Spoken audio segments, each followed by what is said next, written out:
All right, we're on the CBX today. Specifically, we're working on the clutch. Now, we're not going to be working on the frictions and the steels. We're actually going to be working back here, and that is going to be on the rubber dampeners that are behind this plate. So what this does is it helps dampen the vibration from all the rotational forces and keep things from like banging around. Makes things a lot less harsh. So over time, what happens is these things dry out, or they just get hard as a rock, and it just kind of loses all of that dampening ability. So what we have to remedy this is from KM Carburetor. So Kurt makes a bunch of stuff for these bikes, and this is just going to be the first of many things you see for it.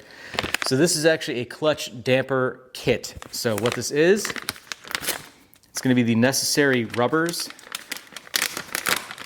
to go ahead and rebuild this clutch assembly, or the basket, I should say. So let me kind of show you what we got. Okay, here's one of the rubbers, nice and soft. And then a set of screws. That's a pretty simple kit if you ask me. So I mentioned we're going to be working on the other side of this thing. So the way we have to do this is we actually have to drill out these rivets. I've seen this done a couple different ways. Some people grind them off, like the Super Sport Shed, their tutorial says to just grind them off. But because I used to do custom die cast back in the day, I am really good at drilling rivets out. So that's the method I'm going to use, but once we get that plate off of there, we can drive these studs back out, and then we'll end up replacing them with these. So there's going to be a little work involved with tapping the pedestals that are in here, but really nothing overly complicated. So I'm going to get started by center punching these things, and then we'll start drilling.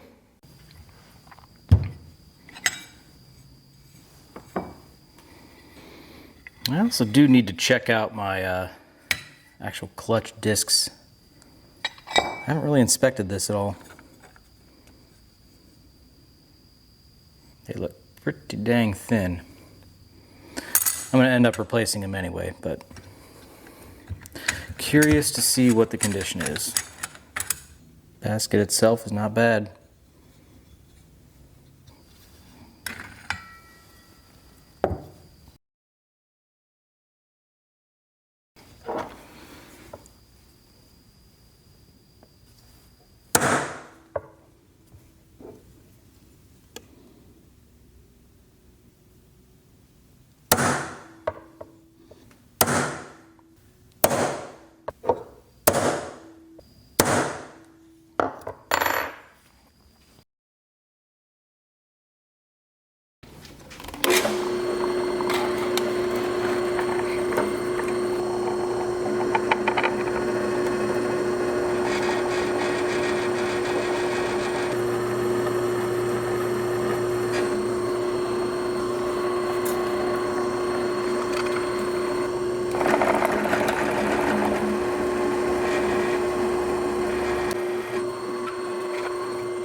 All right, now I've stepped the bit up. This one is a 15/64.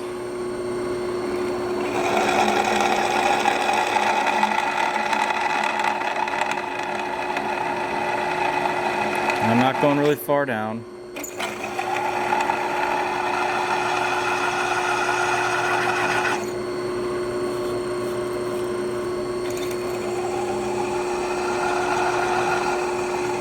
See the head of that?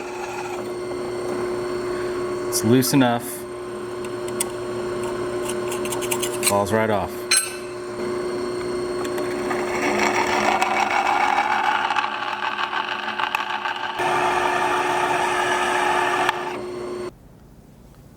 Whenever the end of the rivet comes off and stays on the drill bit, that's the best.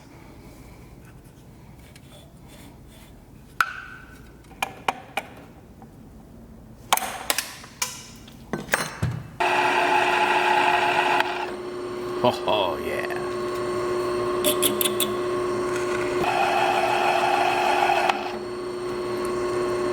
So my experience with like drilling rivets and stuff, going slow, medium pressure, allowing the bit to kind of like bite into it and rip it off, typically works pretty good.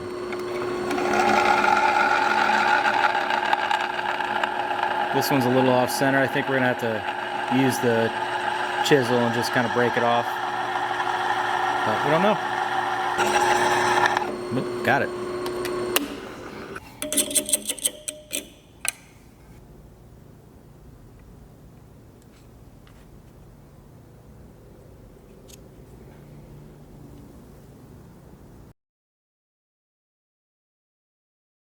All right, back on the table here. I'm just gonna try to give these a little tap. So I'm gonna try not to use something that's pointed because it could spread it back out. I'm just gonna try to use a flat punch.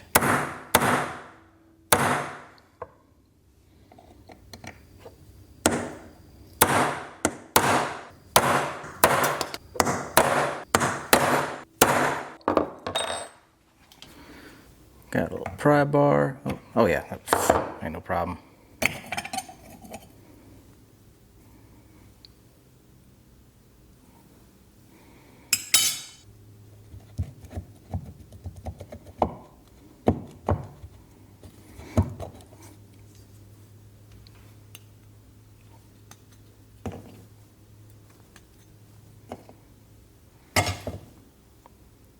Oh, these are actually pretty soft. So this may not have, ever presented an issue, but rather have and not need than need and not have. So we'll put those on the shelf for a rainy day. But for now, there's still a little bit of material kind of hanging out or expanded or like crowned out on those actual rivets. So what I'm going to do is take this back and take an angle grinder to it and just kind of touch up the top, and then we'll drive them out fully.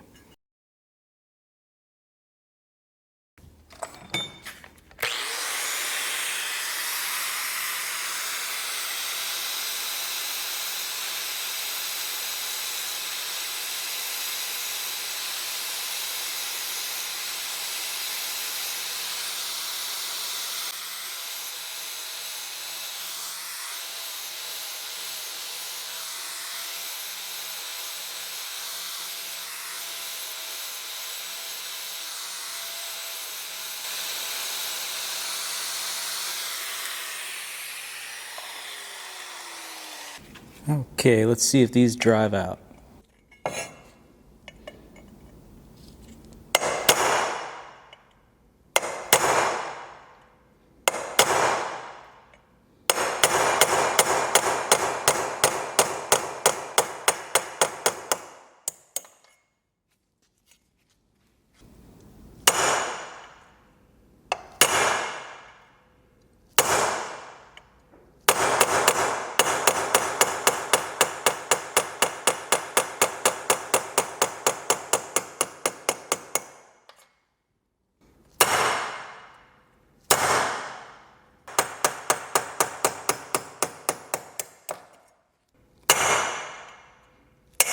Damn. Oh my gosh. What is going on with me?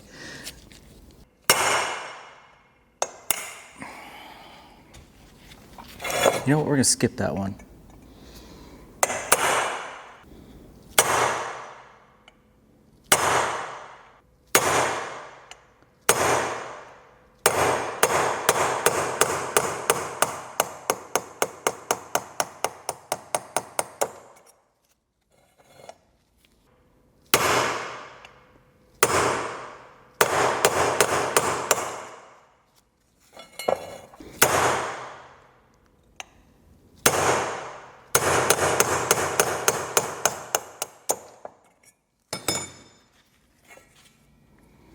Okay, that is all 6 rivets removed.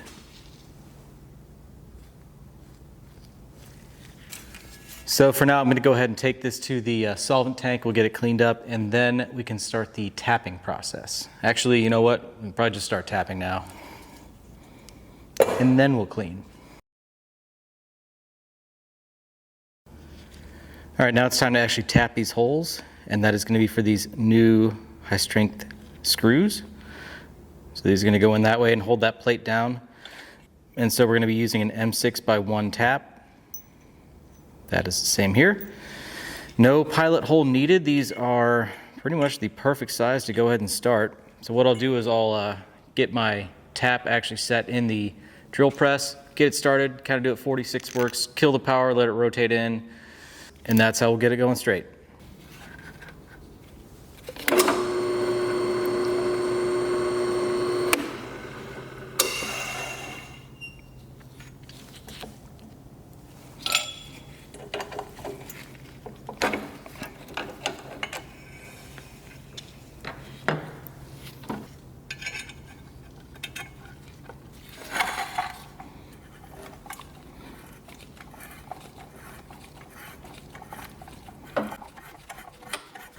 So of course, I'm going to be here a while, but I'm just going to keep doing that.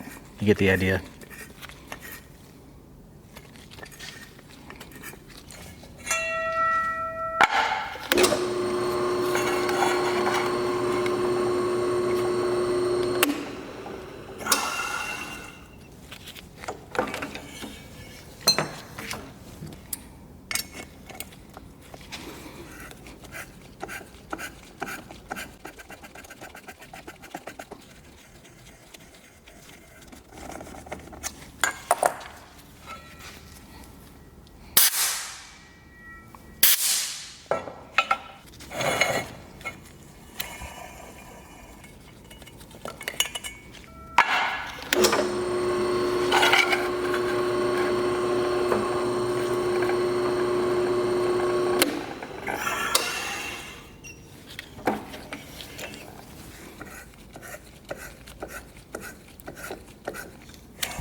Getting this down to a science.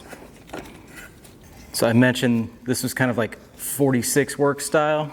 If you guys don't know who that is, his name is Shiro Nakajima, and he's a Japanese, I'm gonna call him an artist, but he builds some incredible motorcycles, and his focus is like Moto Guzzi's and BMW Airheads, and he builds them into like race bikes and customs, and they're fantastic. And so he also makes fantastic videos.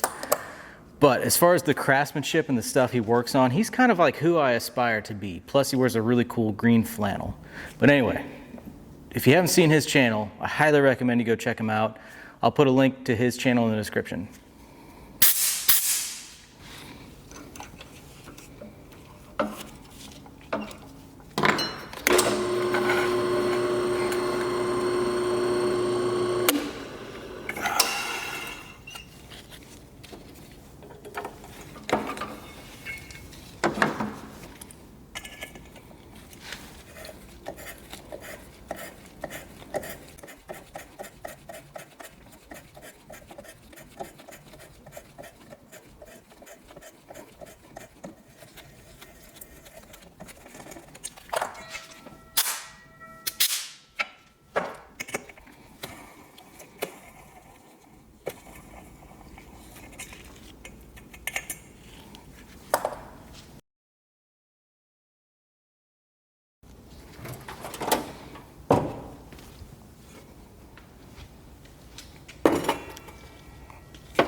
Put a new pump motor on this thing after the old one died, and now it's even more unusable because it's so high pressure. So I'm working on figuring that out. Need to add a oil filtration system to this whole tank, and then maybe a way of like either restricting the voltage to the motor to therefore restrict the flow, or just try a whole pull rivert motor in general.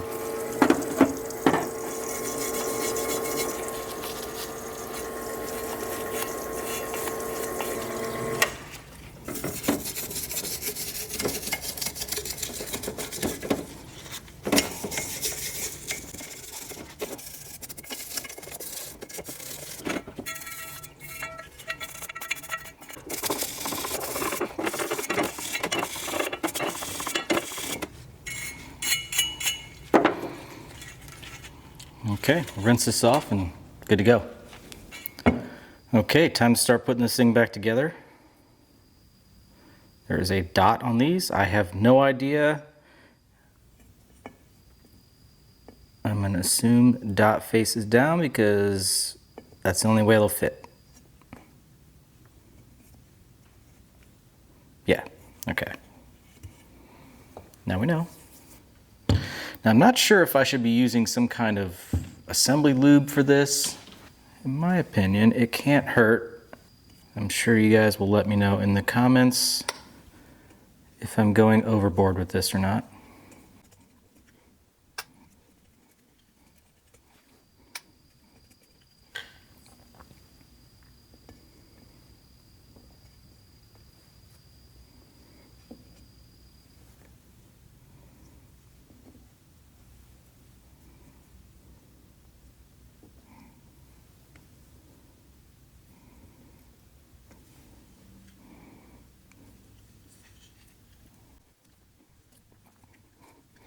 I mean, worst case, it just helps let it slide on.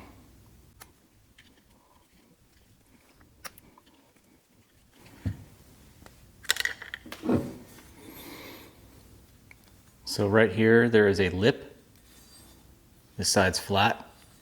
Make sure that lip is facing up.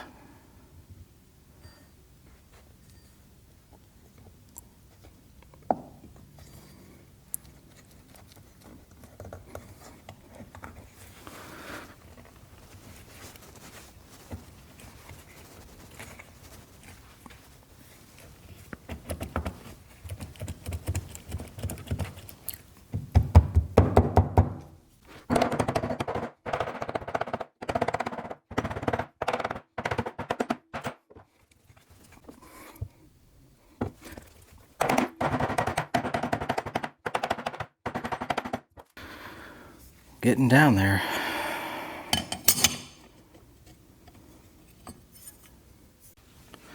Okay, this is finally seated. And now I'm going to go ahead and start putting some red Loctite on the threads of these.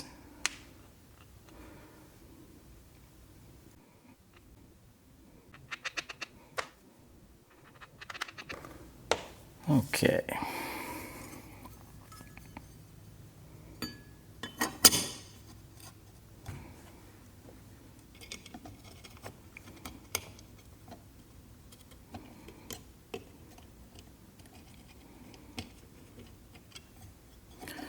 You know what? Forgot a step. I gotta open these holes up. A few moments later. Okay, we're back. I just quickly opened the holes up right here to 1/4 inch, and then I just put a nice little chamfer on the front and back of them and cleaned it up. Oh, look at that, it goes through.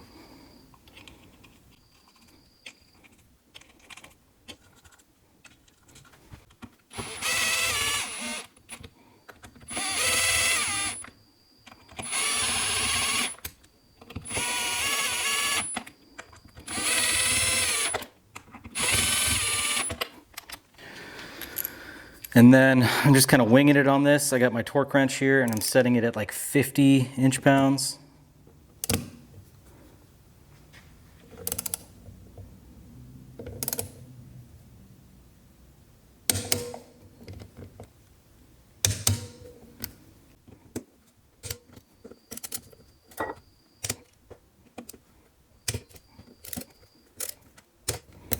I feel like I go a little heavier on that, so I'm gonna go 75.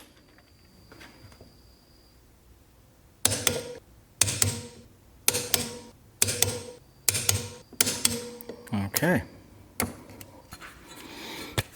Well, okay, there we go. That took about 2 hours total investment, maybe an hour and a half or something like that.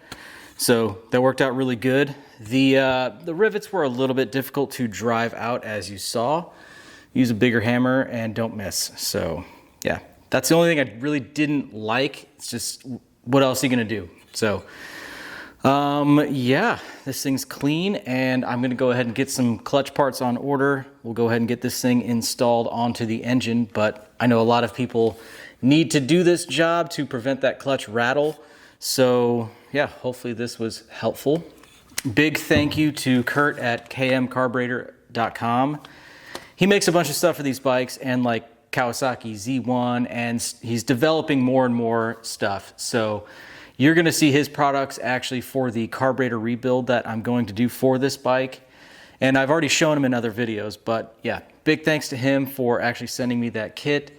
So yeah, if you guys have any questions, put them down below. I'll try to answer them the best I can. Subscribe if you haven't already. Check some other videos out on the channel, and I hope to see you in the next one. Thanks for watching.